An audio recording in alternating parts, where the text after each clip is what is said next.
I thought, we're going to have violence. He's going to unleash his police department. Richard J. Daley was the embodiment of power so tightly wrapped up in its own righteousness that it can't hear any words but those words that are echoed back out of its own mouth. So he made it almost a morality play. For those determined to protest the war in Vietnam, Chicago had become a magnet. I remember just before the convention, my mother called me up and said, and she lived in New York, and she said, be careful. I said, careful of what? I said, you know, this is America. I'm going out to Chicago. I'm going to express a minority point of view. I'm going to lose, and I'm going to go home. And I just didn't see what the big deal was. When the plane landed, there were ranks of soldiers all over the place, and we felt like we flew into the middle of a military camp. I was looking around and saying to myself, I've never seen anything like this in my life.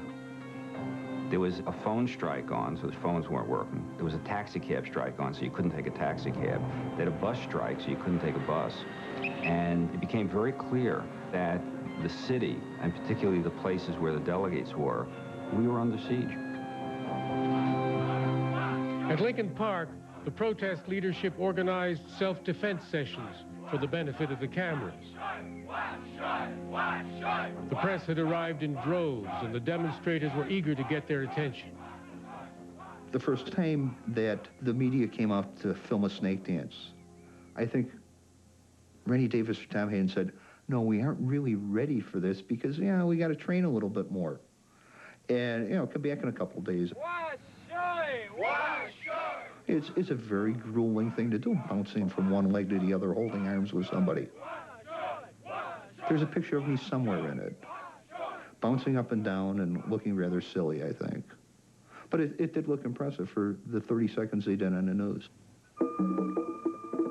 On Sunday, the day before the convention, 2,000 demonstrators gathered in Lincoln Park, some 10 miles away from the convention amphitheater. Lincoln Park that first day, it was quite festive. It was both festive and tense, depending, I think, on who you were. If you were gathered around Allen Ginsberg going, Om, it felt very mellow.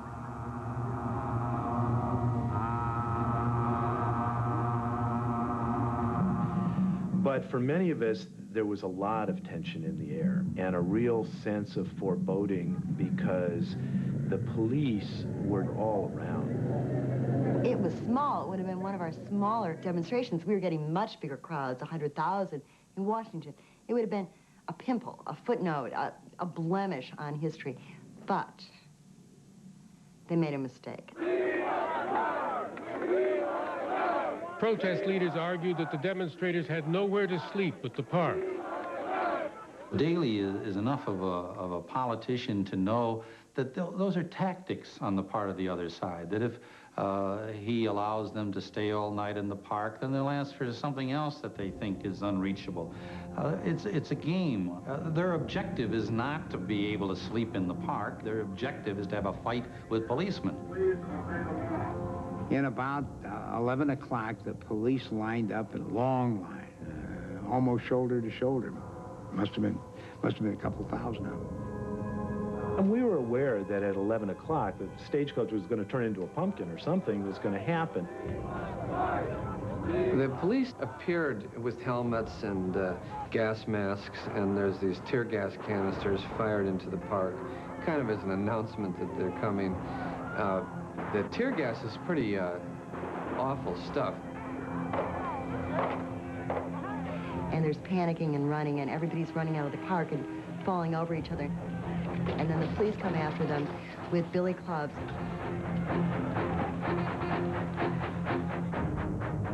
The police just went wild. You had large men with long clubs whacking anybody they could get their hands on. And if they caught somebody, they had them on the ground, were kicking them until they seemed to be submissive, and then they would move on and grab the next one. Their willingness to use violence was so far beyond anything any of us had anticipated. I just don't understand to this day how people can think that if a police officer collars somebody at the corner of Balboa in Michigan, they're under arrest. They don't have a right to struggle with policemen. They don't have a right to try to run from policemen. See, all little kids on side streets all over America know all this stuff. A group of intellectuals from the suburbs of the 1950s and 60s didn't understand that. They were spoiled brats who thought that they knew better than everybody. And an awful lot of the kids were just involved in it for the thrill. But they were being encouraged to do things they shouldn't do by these sophisticated guys whose idea was to really shame the United States government. We dared to defy their authority, and that was a fundamental provocation, and no more was needed. We weren't ready to storm the Bastille. Rather, in this case, the Bastille decided to storm us. And when they made that decision to kick us out of the park that night, to not let us just hang out and sleep over, the die was cast. Monday, August 26th. The Democrats convened at the International Amphitheater to nominate their presidential candidate. As convention host, Richard Daley felt he had to distance the Democratic Party from the anti-war protests. We have no flag burners in this Democratic National Convention, and I don't think any of them would belong here. But 89 million Americans would be watching the convention on television, more than any other political event of its time. And the mayor was concerned that the party appear united and optimistic, no matter what went on in the streets. By 1968, television was the medium for the convention. The conventions existed for television, and people looked to television for what was happening. But the network's ability to broadcast anything outside of the amphitheater was severely constrained. Daley blamed it on a strike by electrical workers. The networks could still cover the demonstrations, but they had no way to broadcast these scenes live. I have always believed that Daley and the Democratic machine of Chicago, which was also very friendly to the president, Lyndon Johnson, were trying to prevent the coverage of anything that happened outside the convention hall, and the way they did that was to deny us connections. It was all an attempt to let us cover what they wanted to see covered and not let us cover what we wanted to cover. It was becoming clear that the story was in the streets with the protesters. Humphrey had come to Chicago expecting triumph. He was met with scorn. A man wearing a McCarthy button shouted, "You used to be our hero." He was under enormous pressure from the left, from the right, from the center. But the big surprise that he feared most was that Johnson would change his mind and come to Chicago and present himself as the candidate. Even from his ranch in Texas, Johnson would control Humphrey and the convention. At the platform hearings, Humphrey told his staff to negotiate a Vietnam position that made concessions to the peace forces. He believed it held the only hope of uniting the Democrats. Humphrey then called the president with the compromise. Johnson struck it down. Humphrey would have nothing to offer the anti-war delegates. The peace delegates were determined their views on Vietnam be heard. They brought their own Vietnam plank to the floor. They were not there as Democrats. They had no interest, particularly in democratic politics. They were fundamentally interested in getting that peace plank through.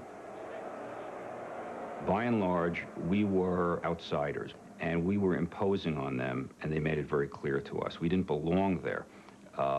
They wanted us to go away. To keep a tight rein on the proceedings, a high level of security was ordered inside the hall. The ushers came from a company called Andy Frame. And if they would see that you were wearing a McGovern or a McCarthy pin, they would stop you. And you would take your badge, which was on a string around your neck, and you would hold it up. And no matter which side you would hold up, the Andy Frame would grab your arm by the elbow and twist it this way and say, I have to see the other side. And they would pick your arm up so your shoulder hurt. They didn't want anybody to speak up, act up, or get in their way. As Monday blurred into Tuesday, tensions in the hall escalated, and the fighting between the demonstrators and police intensified. The police officers saw order as their job. The protesters saw disorder as their goal. Both sides worked themselves up to get angrier and angrier.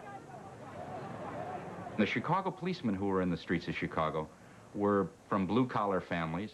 They didn't have any opportunities to go to college. And I think those Chicago police officers didn't understand why these kids, the sons and daughters of the affluent, were out in the streets trying to wreck the system.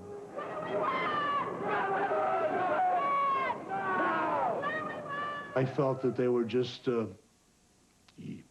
young students that had very little life behind them and a lot of life in front of them, and they were easily swayed, and that they were, I guess, venting their anxieties out on society, and we were there to stop them. But when we had to obey lawful commands from our superiors to clear the streets, we did it, usually fast and efficiently and effectively. We were provocative. There's no question we were provocative. But again, our provocation was with a purpose. We thought that we were being provocative in order to expose the true nature of the convention and of the police and of the army. We didn't want that true nature to go unnoticed. The fighting was becoming a nightly ritual, and the park was turning into a war zone. The first thing that would occur would be these great cannons that would billow tear gas into the park. You get this kind of eerie, ghost-like radiance coming through the mist. And then out of this fog would come these men in helmets and slapping their nightsticks against their hand, and these eerie masks to protect themselves from the gas. You just felt like you were in a science fiction movie. The toll it takes on your body is unreal. You've got to build yourself up to where you think you've got enough guts to go into the riots. And then after it's through, a lot of times I went home and I had a stiff drink and pegs of cigarettes just to come down. And then you go to bed after a couple of hours, try to get some sleep. You generally couldn't sleep. You'd wake up the next morning or the next afternoon like a truck hit you, and then it was time to go right back in. You're so nervous. You're wondering when you're going to get hurt. You don't know if somebody's going to throw a brick at you or a Molotov cocktail or human excrement, which they threw at us. You just don't know.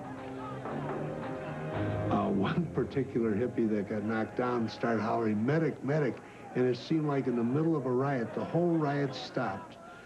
Two hippies with armbands, with crosses on their arms for armbands, came out, ran to this guy, picked him up.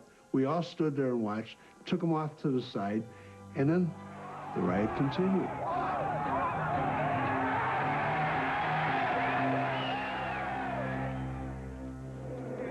Tuesday night, the peace delegates had been promised a televised debate on Vietnam in prime time.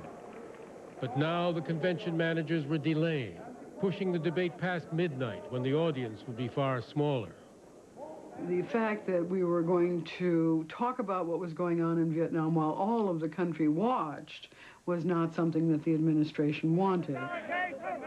Instead, what the nation saw were scuffles breaking out between peace delegates and security. Take your hands off of me. Viewers were shocked to see a television reporter drawn into the fray. Walter, as you can see.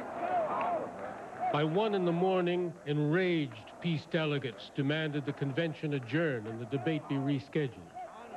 When we weren't recognized being our polite adult selves, then we started to yell.